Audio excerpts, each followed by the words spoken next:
Seeing it just like a skeleton like that, it just is very difficult.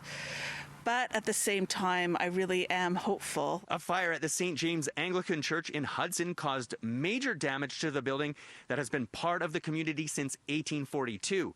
The fire broke out in the church in the municipality west of Montreal around 8 a.m. Sunday morning, and flames spread throughout much of the building, destroying its roof and much of the interior. It got into the roof, and the hardest part yesterday was to watch the smoke, because we didn't see very much flame for several hours, but we saw the smoke sort of inch from the front of the entrance here through the hall to the church. And so for most of the day yesterday, I was really hoping that the church wouldn't be affected. We were renovating our kitchen in there to bring it up to code, to make it more user-friendly for local groups.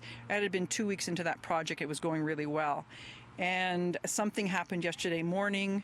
Our rector found the fire. She tried to extinguish it with a fire extinguisher. It didn't work.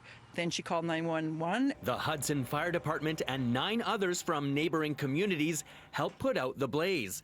The exact cause of the fire is not yet known. We definitely ruled out criminal activity, so now we're looking at possible accidental fire conditions, but we're still ongoing investigation right now. The church was built in 1842 and has mainly served the Anglophone Anglican community since then.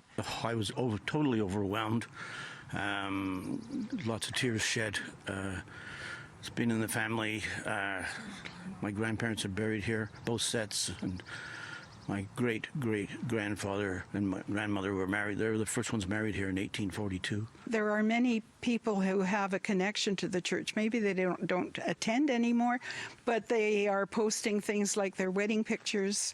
My husband and I own 2 burial plots here, so there's a significance to the church for us. Well, it's the fate of so many of these old buildings, but my ancestors were stonemasons and they built it. And some other churches in the area in 1842 or so. The Reverend and Warden say that they would like to rebuild their church, and the sentiment was echoed by others who came to the site on Monday morning. The history behind this place, people been married here, buried from here. They have rentals here. They have Christmas bazaars. They have exercise classes. It's just unbelievable what goes on here. Now, I just hope it can get rebuilt. Well, that's what we're praying for and praying. In Hudson, Quebec, Gareth Madoc-Jones, City News.